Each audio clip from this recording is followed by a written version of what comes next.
I'm going to explain the science behind building high-trust team environment and how these differ from high-stress mobbing environments.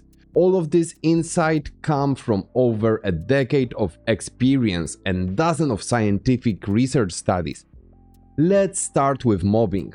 For years there has been a social agreement that if the results are good enough, a bit of mobbing is somehow acceptable. We can look at examples from military or sports where mobbing-like behaviors are used to enforce discipline and ensure people can survive under pressure. You will also find this approach across various industries from the arts to tech, where we often rationalize Steve Jobs' harsh management style because of the impressive results he achieved. We can all picture a leader who motivates people to push beyond their capabilities. I'm imagining an NBA coach shouting in the locker room to drive the team towards success, and success being the championship. Everyone will rest once the goal is achieved. But this raises a question. What does it mean to be a great leader? And are these archetypes of leadership embedded in our minds still true and effective?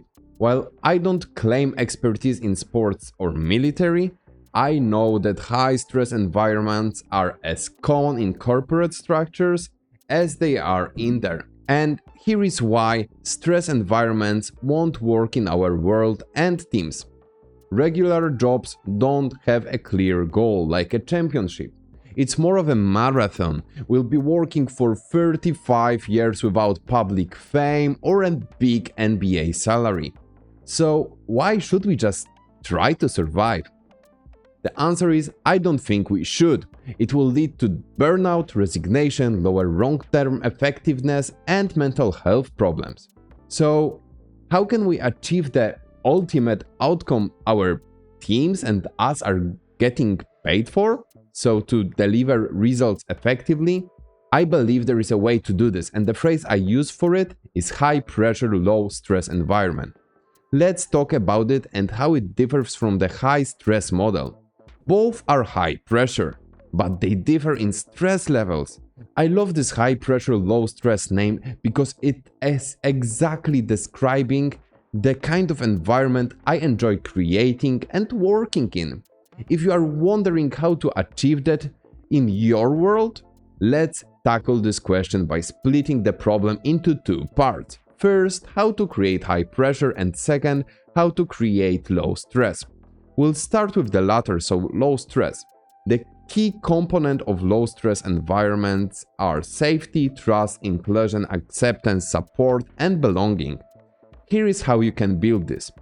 You have to initiate and maintain effective relationships within the work environment.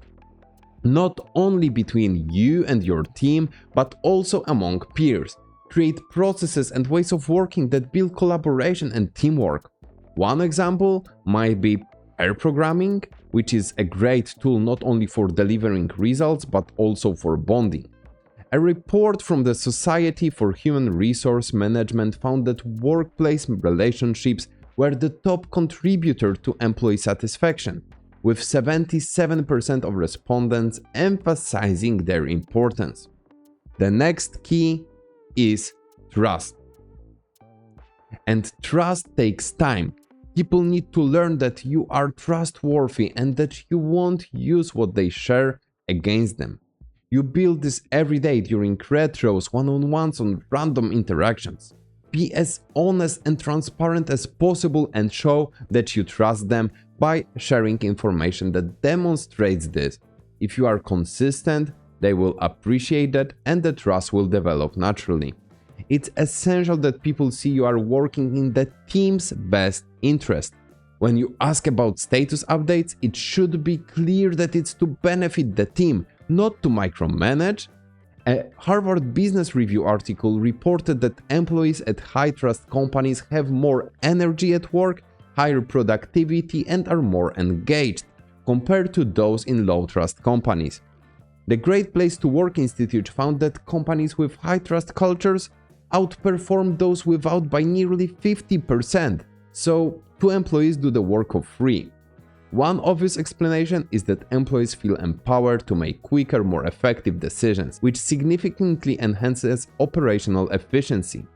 Another important aspect is being transparent about expectations, including performance expectations. It should be clear that everyone is in a different place in life, and not everyone wants to commit 100% of their energy to work, and that's okay. We should show objective criteria for promotions and performance conversations, so everyone can make an informed choice.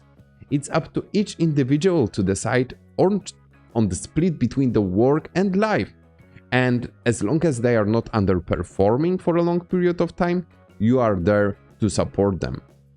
Being transparent also means setting realistic deadlines and goals.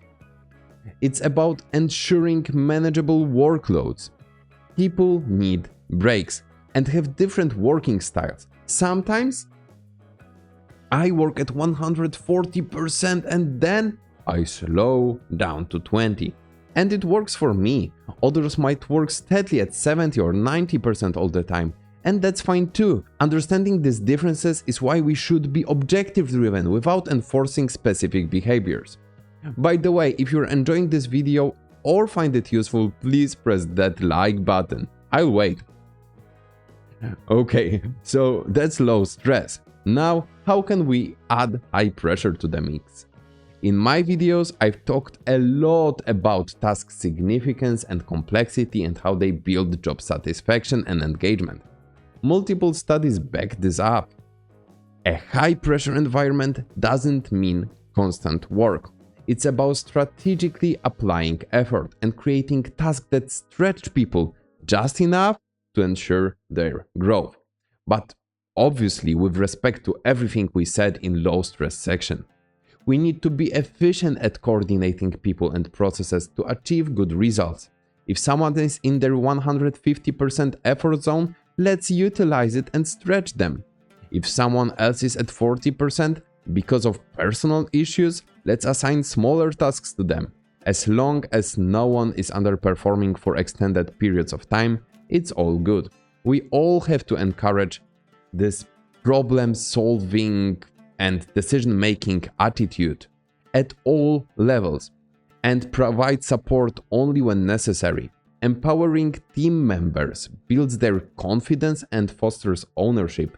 It may add a little bit of pressure as they become decision owners, but it speeds up everything. If consequences of a bad decision are not tragic and this is done in a safe environment where people know they can fail, it creates hyper-productive teams. To be honest, we all make mistakes. It's the most effective way to learn on the job. So the bottom line is, creating a high-pressure, low-stress environment is about applying positive pressure that motivates and inspires while also fostering a supportive and empowering atmosphere.